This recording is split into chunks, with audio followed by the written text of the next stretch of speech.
masuk ke dalam mata pelajaran IPA. Bisa IPA Fisika atau IPA Biologi. Nah, kali ini kita belajar IPA Fisika mengenai besaran dan pengukuran. Apa aja sih besaran dan pengukuran itu? Yang pasti banyak sekali dan terdapat di sekitar kita.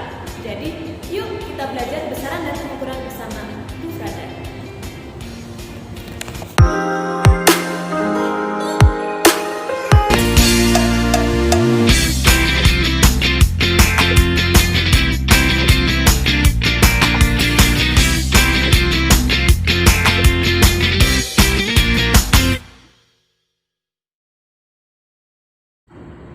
Apa saja yang terdapat dalam pengukuran?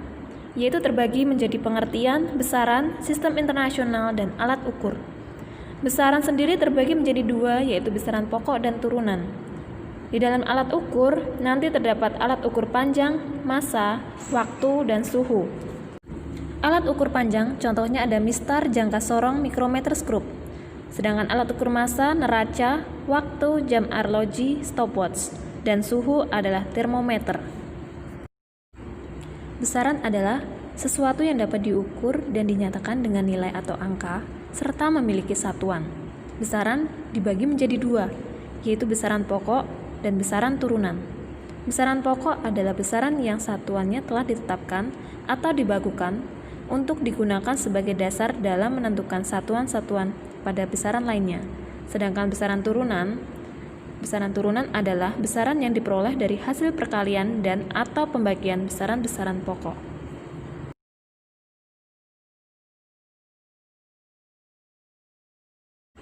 Besaran pokok terdiri dari panjang, massa, waktu, kuat arus listrik, suhu, jumlah zat, dan intensitas cahaya.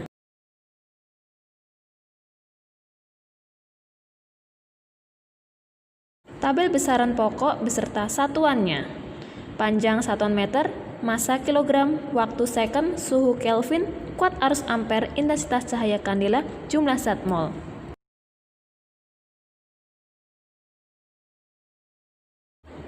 Besaran turunan contohnya ada luas, volume, massa jenis, kelajuan atau kecepatan, gaya, energi dan usaha, tekanan, frekuensi, dan muatan listrik.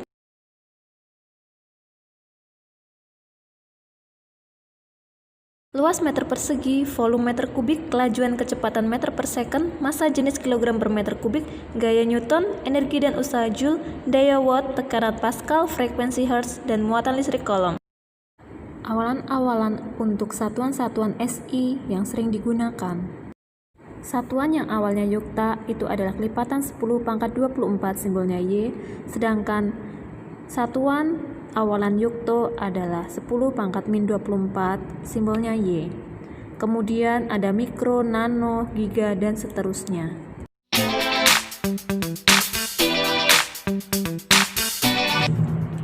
Nah, itu tadi adalah pengertian dari besaran pokok dan besaran turunan. Sekarang kita lanjut lagi di pengukuran. Oke.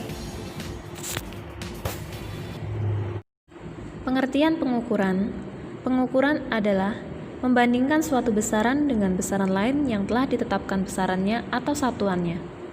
Satuan yang digunakan pada saat pengukuran ada dua macam, yaitu satuan baku dan satuan tak baku.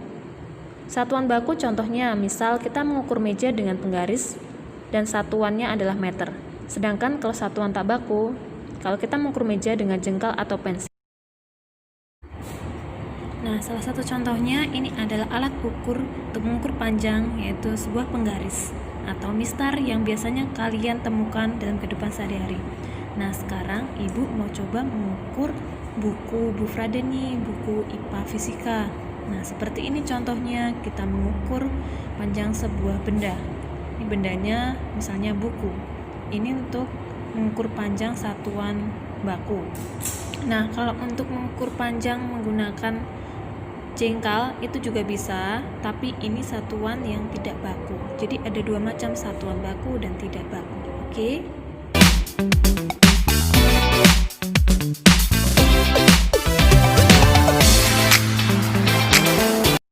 Salah satu alat ukur panjang yaitu mistar atau penggaris, alat ukur besaran panjang yang memiliki ketelitian sampai dengan 1 mm. Alat ukur selanjutnya adalah jangka sorong, alat ukur besaran panjang yang digunakan untuk pengukuran yang memerlukan ketelitian tinggi. Ketelitian jangka sorong sampai dengan 0,1 mm atau 1/10 mm. Alat ini memiliki skala utama dan skala nonius. Alat ukur selanjutnya adalah mikrometerskop, alat ukur besaran panjang yang memiliki ketelitian sampai dengan 0,01 mm atau 1/100 mm. Alat ini memiliki skala utama dan skala nonius.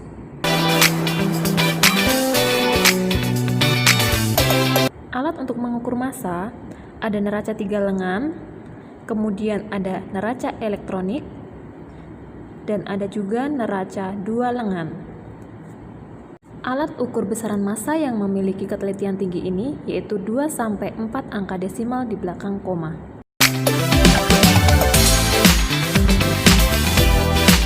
Alat untuk mengukur waktu salah satunya adalah arloji, alat ukur besaran waktu yang dapat menunjukkan waktu pada saat waktu itu. Sedangkan kalau stopwatch, alat ukur besaran waktu yang dapat menunjukkan lamanya suatu proses berlangsung.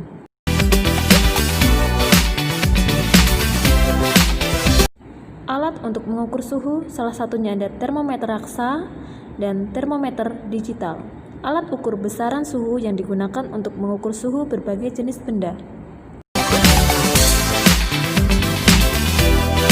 Salah satu contohnya dalam kehidupan sehari-hari adalah untuk mengukur tinggi badan manusia, kemudian untuk mengukur suhu badan manusia menggunakan termometer digital.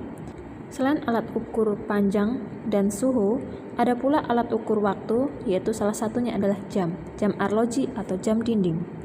Biasanya kita gunakan untuk menandai waktu atau jam. Nah, sekarang kalian sudah paham kan pengertian mengenai besaran dan pengukuran? Apa aja sih besaran dan pengukuran? Contoh-contohnya dalam kehidupan sehari-hari. Nah, semoga video kali ini bermanfaat untuk kalian, bisa untuk belajar. Oke? Pokoknya tetap semangat, jangan mudah putus asa, terus berkarya dan jaga selalu kesehatan. Tuhan memberkati. Semangat!